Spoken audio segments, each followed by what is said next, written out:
So robot kids. Not everyone likes them, but it seems most people believe they exist. I for one do believe Gregory and or Cassie being robots is probably the direction the games are going in. Between the story beats from the books being repeated in the games, the GGY story, and William's quote on Cassie's Faz wrench, along with all the other evidence I mentioned in my last video, it just seems like a RoboKid story is the story that Steel Wool is trying to tell. But what if they aren't? What if as a community we've been reading into things that we're not supposed to read into? What if we've been taking ideas from places in the franchise that we shouldn't be? What if Gregory and Cassie are not robots? Now I'm really quickly going to go through the usual arguments against robot kids before I get into the theory part of this video. One of the most widely used arguments against Gregbot and CassieBot is that the entire idea of them comes from the books. A common reference to support this idea is Scott saying all this about how the books aren't made to solve the games. To an extent, there is a point here. Yeah, the idea of robot kids does come strictly from the books. There are little hints of it around the games, but nothing explicit.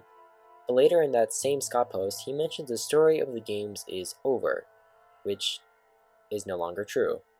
Furthermore, the books Scott is referencing here are the Silver Eyes novels.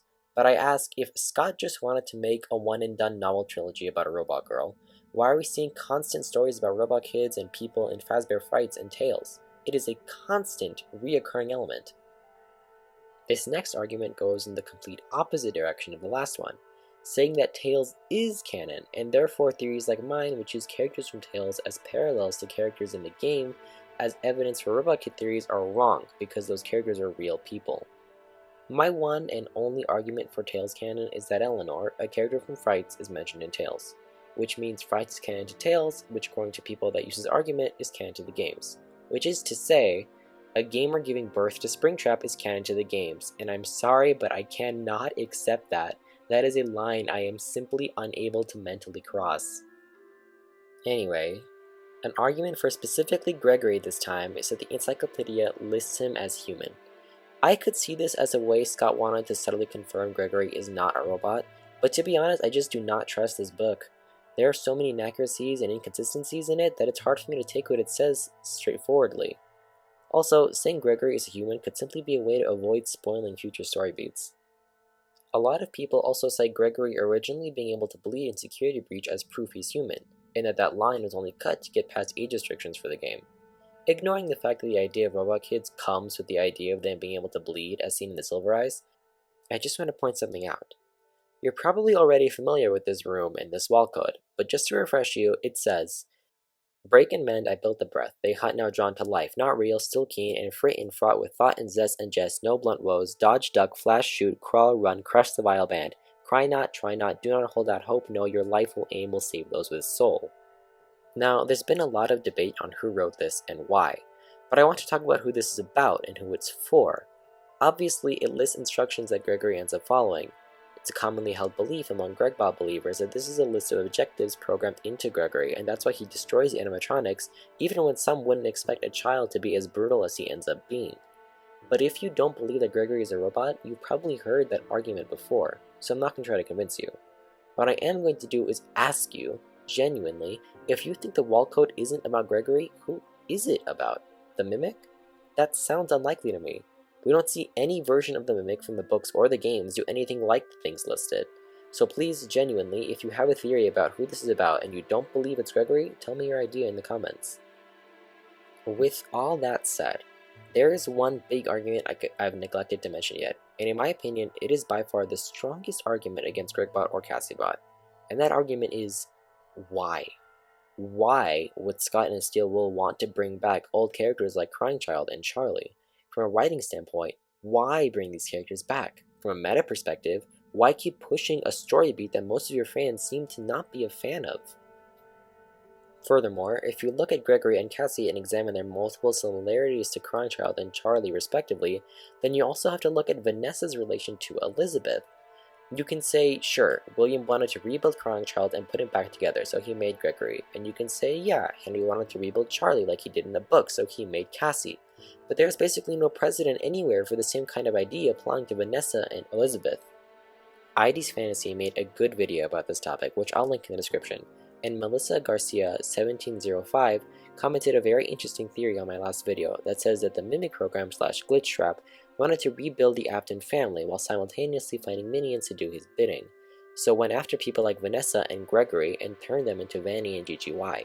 It's an interesting idea, and I recommend checking that comment thread out. But there's been one major theory on my mind when it comes to the idea of Gregory and Cassie and Vanessa being human. It doesn't wave away any of the similarities between this trio of characters and Cece, Charlie, and Elizabeth. In fact, it goes hand in hand with those similarities. And that's the idea that the events and characters and history of FNaF itself are doomed to repeat. I've been building this theory up in my head for a good long while, but one of my favorite new-gen FNaF theorists, DWFan91, made a great video on this topic as I was editing this. I'll link it in the description, and you should definitely check it out. Side note, I first thought their username was talking about DW from Arthur, but I now realize it probably stands for Doctor Who. Anyway, I don't want to spoil his video for you, but the gist of it is that memory and remnant and even FNaF world are very important, and they're causing the rhyming of history. Like, why have there been so many Jeremys that die because of Fazbear in some way, each with a face injury? The time and memory and characters of these events are quote-unquote reincarnating and repeating themselves. There's even been this weird repeating phrase in Ruin that I haven't seen anyone talk about. Forever and ever. It's everywhere. It has to have some significance, right? From my perspective, this is the most convincing theory that contradicts Gregbot and CassieBot theories. I don't agree with everything in DWFan91's video specifically, as I don't understand how characters that are still around like Elizabeth could seem to reincarnate into Vanessa, but I still really like the theory.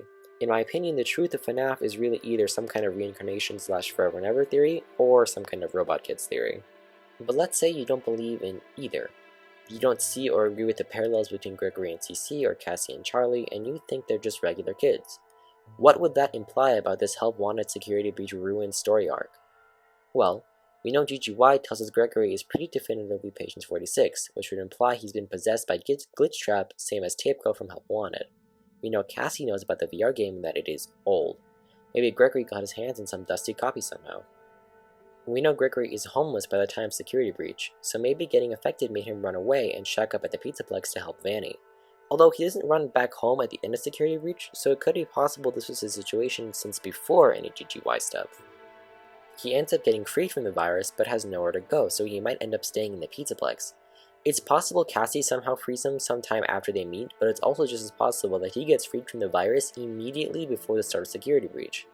Maybe Vanessa / Vanny set up a security alert for the animatronics so that when they see Gregory, they bring him back to her. Gregory runs to the crowd during the Showtime performance we see take place at the start of the game. Freddy spots him and his system crashes. Gregory probably slips away and might find a way into Freddy's stomach cavity in parts and service, which we know Freddy was probably brought to right away, seeing as how the stage lowers directly into that area. Freddy is brought to his green room with Gregory inside and reboots. In the game, we know Gregory does not trust Vanessa, but we have no idea why. Maybe he was just lying to Freddy when he said, "I don't know who she is," but it's possible his memory is foggy since he got cleared from Glitch Trap. Maybe that's why he seems to sleep in a box not far from the Pizzaplex instead of going home. He doesn't remember where home is, even though it's likely he does have one, as he seems to have missing person posters. Although these could just be from Cassie's subconscious instead of being real things she saw. Speaking of Cassie, her story is a bit more interesting. The identity of her father is probably what you think of first. Let's consider all the possible ideas. First off, obviously a lot of people side with MatPat and say Cassie's father is Bonnie Bully. It is an interesting idea. I see the similarities. Probably the most compelling piece of evidence is the fact that the Foxy mask and Bonnie mask are the only OG mask collectibles. You'd wonder though, if Steelwool would even think to bring back such a nothing character without even a real name from a game they had no part in creating. Either way, if he is Cassie's father, that would give a reason for Cassie's father to be involved with Fazbear, and if you go along with the idea that one of these Fazbear technicians is her father, it answers a lot of questions, like why Cassie seems to dislike Baby, why her father seems to be dead or gone, and why Cassie's father would specifically be a Fazbear technician that uses Faz wrenches like we see in Help Wanted 2's rendition of Sister Location. It does, however, leave more questions unanswered. Like, why is William's code on this Faz wrench that Cassie compares to her father's? Why does she seem originally designed and written to be connected to this Chica shrine with text written in binary from the post-it note room and this light-up sneaker, which, in turn, is connected to Charlie and the puppet? And finally, why would Steelwool make Cassie's father secretly Bonnie Bully of all characters, only to kill him off before we even see him? Even if we end up playing as Cassie's father in Help Wanted 2, that doesn't change the fact that by present day, he is dead. They might as well have made him a character that we already know that ends up dying instead of a brand new character that ends up dying inconsequentially. Well, the second most popular theory on the identity of Cassie's father fixes that issue. What if Michael is her father? It could answer why William's code is on Cassie's Faz wrench and why he would already be dead. If you push it and assume Cassie is aware of stuff she probably wouldn't be aware of if she was just a normal girl, you could even say Michael being her father is grounds to hate Baby. If you watched my last video, you know that I think the FNaF movie might actually prove Michael dad theory to be correct, and that I believe both Michael being her father and Henry/William building Cassie are partially true. There is sort of another issue with any established character being Cassie's father though. Whether it's Bonnie Bully or Michael or whoever, we know that they would probably be really old, possibly too old to have a child Cassie's age by the time of Ruin.